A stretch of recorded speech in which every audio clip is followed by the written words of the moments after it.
அனைவருக்கும் வணக்கம். ஐபிபிஎஸ் வந்து பிஓக்கான நோட்டிஃபிகேஷன் வந்து கொடுத்துருக்காங்க. எவ்வளோ வேகன்சி கொடுத்துருக்காங்க, ஏஜ் லிமிட் என்ன, எஜுகேஷன் குவாலிஃபிகேஷன் என்ன, அப்ளை பண்ணுறதுக்கு கடைசிது என்ன, அப்ளிகேஷன் ஃபீஸ் என்ன, இது போன்ற முழுமையான விவரங்கள் வந்து இந்த வீடியோவில் நம்ம பார்க்கலாம். ஸோ அதை பார்க்கறதுக்கு முன்னாடி நம்ம சேனல் நீங்கள் முதல் முறையை பார்த்துட்டு இது வரைக்கும் சப்ஸ்கிரைப் பண்ணால் மறக்காம சப்ஸ்கிரைப் பண்ணி கூட அந்த பெல் பட்டனில் ஆல் அப்படின்றத செட் பண்ணி வச்சுக்கோங்க. அப்போ தான் வீடியோ போட்டோன்னா உங்களுக்கு நோட்டிஃபிகேஷன் வரும். சரி வாங்க பார்க்கலாம் என்ன சொல்லியிருக்காங்க அப்படின்னு சொல்லி. ஃபஸ்ட்டு வந்து இம்பார்ட்டன்ட் டேட் வந்து கொடுத்துருக்காங்க. ஃபஸ்ட்டு நம்ம பார்த்துக்கலாம். 1/8/2024 இன்று முதல் வந்து நீங்கள் ஆன்லைனில் அப்ளை பண்ணிக்க முடியும். ஸோ 21/8/2024 லாஸ்ட் டேட்டு, அதுக்குள்ளே வந்து நீங்கள் வந்து அப்ளை பண்ணிக்கோங்க. இது வந்து ஆன்லைன் பேமெண்ட் வந்து நீங்கள் கட்டுறதுக்கு பார்த்தீங்க அப்படின்னா 1/8/2000 அது இன்று முதல் லாஸ்ட் டேட் வரைக்கும் நீங்கள் பேமெண்ட்டும் பண்ணிக்கலாம். 21/8/2024 ஸோ பேமெண்ட் பண்ணுறதுக்கான கடைசி தேதி அப்படின்றத வந்து கொடுத்துருக்காங்க. ஸோ இந்த இதுக்கான ப்ரிலிமினரி எக்ஸாமை பொறுத்த வரைக்கும் அக்டோபர் 2024 நடக்கும் என்று சொல்லியிருக்காங்க. மெயின் எக்ஸாமை பொறுத்த வரைக்கும் நவம்பர் 2024 வந்து நடக்கும்ன்றாங்க. இன்டர்வியூ பொறுத்த வரைக்கும் ஜனவரி அல்லது பிப்ரவரி 2025 நடக்கும்னு சொல்கிறாங்க. ஸோ ஃபைனல் அலாட்மெண்ட் அப்படின்னு நீங்கள் பார்த்தீங்க அப்படின்னா உங்களுக்கு வந்து ஏப்ரல் 2025 வந்து ப்ரொஃபஷனல் அலாட்மெண்ட் வந்து இருக்கும் அப்படின்றத சொல்லி டென்டேட்டிவாக டேட் வந்து கொடுத்துருக்காங்க. கொஞ்சம் செக் பண்ணிக்கோங்க. ரைட்டுங்களா? சரி, மற்ற விவரங்கள் என்ன சொல்லியிருக்காங்கன்னு பார்க்கலாம். ஸோ ஏஜ் லிமிட் ஃபஸ்ட்டு வந்து கொடுத்துருப்பாங்க. இதுக்கு அப்ளை பண்ணுறதுக்கு குறைந்தபட்சம் மற்றும் வந்து மேக்ஸிமம் ஏஜ் லிமிட் என்ன இருக்கணும் அப்படின்றத ஃபஸ்ட்டு பார்த்துலாம். ஸோ மினிமம் வந்து பார்த்தீங்கன்னா 20 வயசு வந்து கம்ப்ளீட்டாக இருக்கணும். ஸோ மேக்ஸிமம் வந்து 30 இயர்ஸ் வந்து இருக்கலாம். கட் ஆஃப் டேட் பார்த்துக்கோங்க 1/8/2024 இதான் வந்து கட் ஆஃப் டேட்டு. இந்த தேதியின் அடிப்படையில் உங்களுக்கு வந்து குறைந்தபட்சம் 20 வயசும் மேக்ஸிமம் வந்து 30 இயர்ஸ் வந்து இருக்கலாம். ஏஜ் ரிலாக்ஸேஷன் இருக்குது, அதை யூஸ் பண்ணி கூட உங்களால் வந்து அப்ளை பண்ணிக்க முடியும். ஒருவேளை நீங்கள் எஸ்சி எஸ்டி கேண்டிடேட் இருக்கீங்க அப்படின்னா நீங்கள் 5 இயர்ஸ் வந்து ரிலாக்ஸேஷன் இருக்குது. ஸோ 35 இயர்ஸ் வரைக்குமே உங்களால் அப்ளை பண்ணிக்க முடியும். நீங்கள் ஒருவேளை பிசி எம்பிசியில் இருக்கீங்க அப்படின்னா நீங்கள் ஓபிசி கேட்டகரியில் வருவீங்க. ஸோ நீங்கள் ஓபிசி வச்சு அப்ளை பண்ணிங்கன்னா 3 இயர்ஸ் வந்து ரிலாக்ஸேஷன் வந்து யூஸ் பண்ணிக்கலாம். மாற்றுத்திறனாளிகளுக்கு 10 வருஷம் ரிலாக்ஸேஷன் இருக்குது. எக்ஸர்வீஸ் மேனுக்கு 5 இயர்ஸ் வந்து ரிலாக்ஸேஷன் கொடுத்துருக்காங்க. ஸோ நீங்கள் தேவைப்பட்டுச்சுன்னா இந்த ரிலாக்ஸேஷனை யூஸ் பண்ணி கூட நீங்கள் வந்து அப்ளை பண்ணிக்கலாம்ன்றதை குறிப்பிட்டிருக்காங்க. ஸோ ஏஜ் லிமிட் பார்த்தாச்சு. அடுத்தது என்ன சார் படிச்சிருக்கணும், எஜுகேஷன் குவாலிஃபிகேஷன் என்ன அப்படின்றத நம்ம பார்க்கலாம். ஸோ எஜுகேஷன் குவாலிஃபிகேஷனை பொறுத்த வரைக்கும் பார்த்தீங்க அப்படின்னா எனி டிகிரி, அதாவது ஏதாவது ஒரு யூஜி டிகிரி பண்ணியிருந்தாலே தாராளமாக இதுக்கு வந்து அப்ளை பண்ணுற மாதிரி இருக்கும். ஸோ அதையும் வந்து பார்த்துக்கோங்க.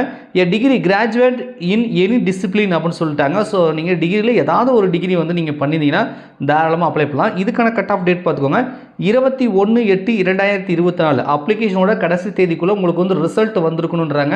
ஸோ இன்டர்வியூ அப்போ வந்து ரிசல்ட் 21/8க்கு முன்னாடி வந்துருச்சு அப்படின்றத செக் பண்ணுவாங்க. அப்ளை பண்ணும்போதே உங்களுக்கு பார்த்தீங்கன்னா mark sheet, degree certificate something வந்து கேட்கும், பர்சன்டேஜ்லாம் கேட்கும்.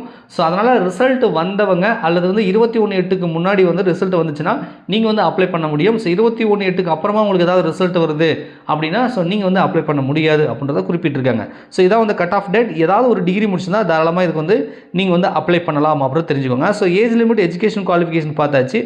இதுக்கு அப்ளை பண்ணுறதுக்கு எவ்வளோ சார் செலவாகும் அப்படின்னு கேட்டிங்கன்னா பொதுவாக சொல்லணும் அப்படின்னா 850 ரூபா செலவாகும். பட் இருந்தாலும் கூட எஸ்சி எஸ்டி மாற்றுத்திறனாளிகள் இருந்தீங்கன்னா உங்களுக்கு 175 ரூபா வந்து அப்ளிகேஷன் ஃபீஸாக இருக்கும் அப்படின்றத சொல்கிறாங்க. மற்றவர்களுக்கு 850 ரூபா வந்து அப்ளிகேஷன் ஃபீஸ் இருக்கும்ன்றத சொல்கிறாங்க.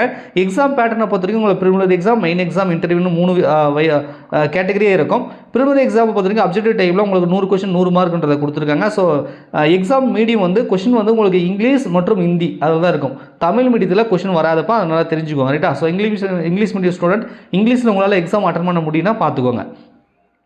ஸோ இது வந்து ப்ரிலிமினரி எக்ஸாம். மெயின் எக்ஸாமும் பார்த்தீங்க அப்படின்னா அப்ஜெக்டிவ் அண்ட் டிஸ்கிரிப்டர் ரெண்டுமே இருக்குது. ஸோ இதில் வந்து டோட்டலாக பார்த்தீங்க அப்படின்னா உங்களுக்கு வந்து 155 கொஸ்டின் 200 மார்க்ன்றதை கொடுத்துருக்காங்க. இதுவும் வந்து இங்கிலீஷ் அண்ட் ஹிந்தியில் இருக்குது. ரைட்டா? ஸோ அதை வந்து பார்த்துக்கோங்க. இது வந்து ப்ரிலிமினரி எக்ஸாம், மெயின் எக்ஸாம்ன்றதை கொடுத்துருக்காங்க. இன்டர்வியூலாம் இருக்கும் அப்படின்றத வந்து கொடுத்துருக்காங்க. நெகட்டிவ் மார்க் இருக்கான்னா இருக்கும். கண்டிப்பாக பெனால்ட்டி மார்க்கை பொறுத்த வரைக்கும் 0.25 நெகட்டிவ் மார்க் வந்து நீங்கள் வந்து பார்த்தீங்கன்னா இருக்கும். ரைட்டா? ஸோ தெரியாத தவறாக விடை கொடுத்துட்டிங்கன்னா 0.25 நெகட்டிவ் மார்க் இருக்கும். ஒருவேளை அந்த கேள்விக்கு தெரியாத கேள்வி நீங்கள் ஸ்கிப் பண்ணிட்டீங்கன்னா உங்களுக்கு பெனால்ட்டி மார்க் வந்து இருக்காது, அதாவது நெகட்டிவ் மார்க் வந்து இருக்காது அப்படின்றத வந்து கொடுத்துருக்காங்க. ஸோ எக்ஸாமினர் சென்டர் மற்ற வேகன்சி எல்லாமே பார்த்தீங்கன்னா உங்களுக்கு வந்து பின்னாடி வந்து நாங்கள் கொடுத்துருக்கோம் அப்படின்ற மாதிரி கொடுத்துருக்காங்க. ஸோ எப்படி அப்ளை பண்ணணும், என்னென்ன டாக்குமெண்ட் வேணும், எக்ஸாம் சென்டருக்கு போகும்போது என்ன கொண்டு போகணுன்ற முழுமையான விவரங்கள் இந்த டீட்டெயில் நோட்டிஃபிகேஷன் வந்து கொடுத்துருக்காங்க. ஏற்கனவே நீங்கள் சில யூடியூப்பில் பார்த்துருக்கலாம், ஷார்ட் நோட்டிஃபிகேஷன் கொஞ்சம் முன்னாடியே கொடுத்துட்டாங்க.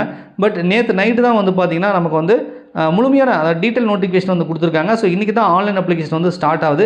ஸோ நீங்கள் எலிஜிபிளாக இருக்க பட்சத்தில் இன்று முதல் வந்து நீங்கள் வந்து அப்ளை பண்ணிக்கலாம். உங்கள் நண்பர்கள் யாராவது வந்து டிகிரி முடிச்சுட்டு பேங்க் எக்ஸாம்லாம் எழுதுவாங்க அப்படின்னா இந்த வீடியோவை அவங்களுக்கு வந்து ஷேர் பண்ணுங்கள். சரி, ஓகே, நம்ம வேகன்சி பார்க்கலாம். ஸோ வேகன்சி எங்கே சார் இருக்குன்னா அன்னெக்ஸரி 1ல் கொடுத்துருக்கதா சொன்னாங்க. இங்கே பாருங்க, அன்னெக்ஸரி 1. ஸோ இது வந்து ஒரு டென்டேட்டிவான வேகன்சி. என்னென்ன பேங்க் வந்து பார்ட்டிசிபேட் பண்ணது, எவ்வளோ வேகன்சி இருக்குன்றதை எங்களுக்கு கொடுத்துருக்காங்க. ஸோ ஒவ்வொரு பேங்க்லையும் எவ்வளோ வேகன்சி இருக்கிறத மென்ஷன் பண்ணியிருக்காங்க. ஒட்டுமொத்தமாக சொல்லணும் அப்படின்னா நமக்கு வந்து 4455 வேகன்சி வந்திருக்கு. 4455 வேகன்சி ஒட்டுமொத்தமாக ஆல் ஓவர் இந்தியா. இந்தந்த பேங்க் கிட்டத்தட்ட ஒரு 11 பேங்க்குக்கு வந்து நம்ம பார்ட்டிசிபேட் பண்ணுதுன்றது ஒரு டென்டேட்டிவான வேகன்சி வந்து கொடுத்துருக்காங்க.